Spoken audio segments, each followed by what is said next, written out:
Kishore sir వేదిక నాయకుల పెద్దలందరికీ నమస్కారాలు.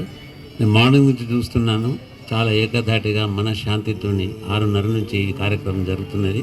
10వ అంతర్జాతీయ యోగా దినోత్సవం. అక్కడ నరేంద్ర మోడీ గారి నుంచి మొదలు పెడితే మన విద్యార్థి దశ వరకు అందరు చేస్తున్నారు. ఇందాక రాజేందర్ గారు చెప్పినట్టు ఇది పైసా ఖర్చు అయ్యే పని కాదు. మన శరీరాన్ని, మన ఆత్మను, మన జీవక్రియలను నియంత్రణ చేసుకోవడం, దీని నియంత్రణ సమన్వయము అంటారు. మీరు చూడండి, ప్రతి పుస్తకాలు పిల్లలు ఉన్నారు ఇక్కడ 9వ తరగతి బయాలజీలో ఇది ఒక పాఠం కూడా పెట్టారు, నియంత్రణ సమన్వయం. మన అంతఃస్రావి గ్రంథుల వ్యవస్థ అది తప్పిపోతుంది, దారి తప్పుతున్నది. ఏది మూత్రపిండం మీద ఉన్న గ్రంథి కావచ్చు, పిచ్యుటరీ గ్రంథి కావచ్చు, ఇవన్నీ సరి అయిన సమతుల్యంగా హార్మోన్లు కనుక స్రవించి రక్తంలో ప్రవహిస్తే మనము చాలా బ్యాలెన్స్గా జీవితాన్ని గడుపుతాం. అది లేక మనం సమతుల్యంగా మన అనారోగ్య పాలవుతున్నాం. బీపీ, షుగర్లు ఇవన్నీ ఎందుకు వస్తున్నాయంటే ఇదన్నమాట. ముట్టుటిగానే ఆత్మహత్యలు చేసుకోవడం, ఇదంతా ఎవరిది తప్పు? మనిషిది కాదు, మన శరీరంలో ఉన్నటువంటి అంతఃస్రావి గ్రంథులది తప్పు. కాబట్టి మనకు మనం నియంత్రించుకోవడం. మనం శ్వాసిస్తాం ఇష్టం వచ్చినట్టుగా, కానీ దాన్ని అచేతనంగా కాకుండా చేతనంగా శ్వాసించడం. మనకు కొంతసేపు రోజుకు ఒక ½ గంట ముక్కు ఎడమ శ్వాస నుంచి కుడి నుంచి ఎడమకు ఇట్లా మనము ఒక రకంగా నియంత్రించుకోవడం. మన శరీరంలోని ప్రతి జీవకణంలో ఉండే హార్మోన్ అన్ని కూడా సమన్వయం చేయడానికి యోగా ఒక పెద్ద కార్యక్రమము, ప్రాణాయామం.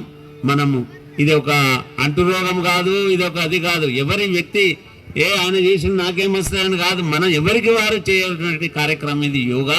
ఇటీవల ఇది పరిశోధన చేయబడింది. అంతర్జాతీయ లెవెల్లో ప్రతి కోర్సులో యోగా అనేది ఉన్నది. పాఠశాల విద్య నుంచి మాస్టర్ ఆఫ్ ఎడ్యుకేషన్లో కూడా యోగా అనేది ఒక కోర్సు ఉన్నది. నేను ఎంఈడీలో అక్కడ కాలేజీలో ఉన్నప్పుడు కిషోర్ సారు యోగా క్లాసెస్ తీసుకునేవాడు. యోగాలో పరిశోధన చేసినటువంటి వ్యక్తి. యోగా అంటే YOGA, దీని ఫుల్ ఫామ్ ఏమిటంటే yield of goal achievement. Yoga is this, yield of goal achievement. అంటే మన గమ్య సాధనను సంపాదించడానికి ఇది ఒక సాధనం. ఇది ఒక ఏంటిది? దిగుబడి. ఈల్డ్ అంటే దిగుబడి, పంట దిగుబడి ఇస్తుంది. ఈల్డ్ హార్వెస్టింగ్లో అరే ఎత్త వేసినా ఏం దిగుబడి రాలేదు కదా అంటే భూమిలో సారం లేకపోవచ్చు, నీ పద్ధతులు సరిగా లేకపోవచ్చు. అది కూడా వాతావరణంలో అన్నీ సమతుల్యత లేక లోపించడం వలన అది ఈల్డ్ మనకు సరిగా రాకపోవచ్చు. కానీ మన శరీరంలో ప్రక్రియలో, జీవక్రియలో అంతఃస్రావి గ్రంథులన్నీ కూడా ఒక సమతుల్యతగా రావాలంటే, మంచి దిగుబడిని మన శరీరంలో సంపాదించాలంటే మన గమ్య సాధనకే యోగా. కాబట్టి యోగాలోనే ఈ అబ్రివేషన్ ఉన్నది. This is etymologically speaking, yoga is nothing but it is an yield of goal achievement. Thank you once again Eatala Rajender garu. మరి పిలవగానే వచ్చినందుకు, టైం కేటాయించినందుకు అందరికీ నమస్కారాలతో ఇది కిషోర్ సార్.